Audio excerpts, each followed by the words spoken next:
Hubungan dan interaksi dalam ekosistem. Dunia ini sangatlah luas, penuh dengan kekejaman apabila kita melihat pola interaksi makan dan dimakan di alam liar. Sang predator yang selalu makan hewan lain dengan sadis, ini terjadi dalam ekosistem. Agar tidak penasaran, yuk simak video berikut ini. Nah, sebelum lanjut, jangan lupa mampir dulu ke channelnya Mas Edi dengan tekan tombol like, subscribe, dan aktifkan lonceng. Mari ke pembelajaran. Pola interaksi dalam ekosistem di lingkungan sekitar. Hubungan interaksi makhluk hidup. Di sini kita dapat melihat organisme di alam liar yang tidak bisa hidup sendiri dan selalu membutuhkan organisme lain. Karena organisme tersebut saling membutuhkan, maka terjadilah interaksi dalam ekosistem. Dari bentuk interaksi yang erat ini, akhirnya membentuk sebuah simbiosis. Simbiosis ada 3 macam. Yang pertama simbiosis mutualisme, kedua simbiosis komensalisme, dan yang ketiga adalah simbiosis parasitisme. Mari kita bahas secara singkat tentang simbiosis. Yang pertama simbiosis mutualisme. Simbiosis mutualisme adalah hubungan yang saling menguntungkan antara dua organisme. Satu untung, satunya juga untung. Contoh, hewan kupu-kupu atau lebah dengan bunga, kerbau dengan burung jalak. Berikut yang kedua adalah simbiosis komensalisme. Simbiosis komensalisme adalah hubungan antar organisme yang menguntungkan salah satu pihak tanpa merugikan pihak lain. Contoh, ikan remora dengan ikan hiu, pohon mangga dengan bunga anggrek. Yang ketiga adalah simbiosis parasitisme.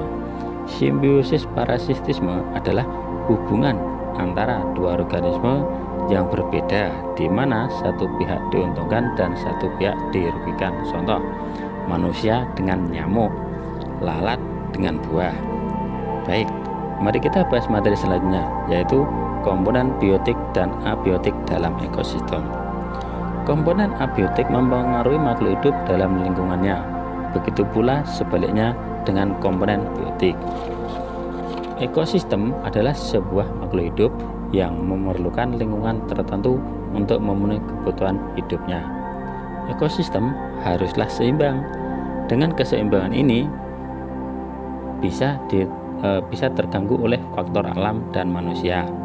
Faktor alam tanpa campur tangan manusia seperti banjir, badai, gunung meletus.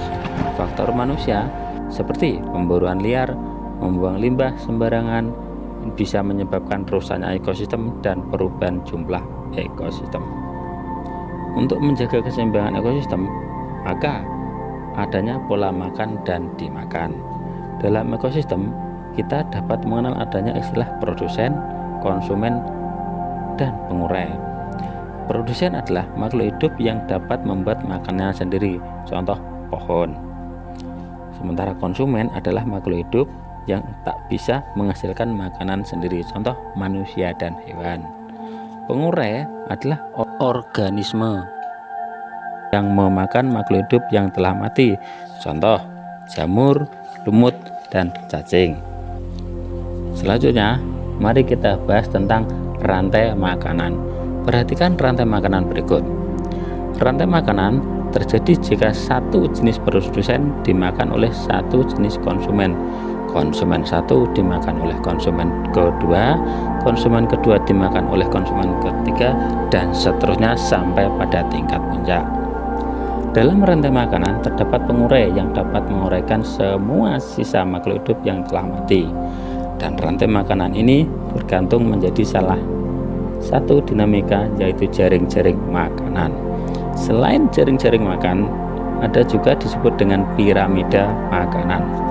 Apa kita bisa memprediksi apabila salah satu organisme tidak serta di alam? Apa yang terjadi jika produsen ekosistem punah?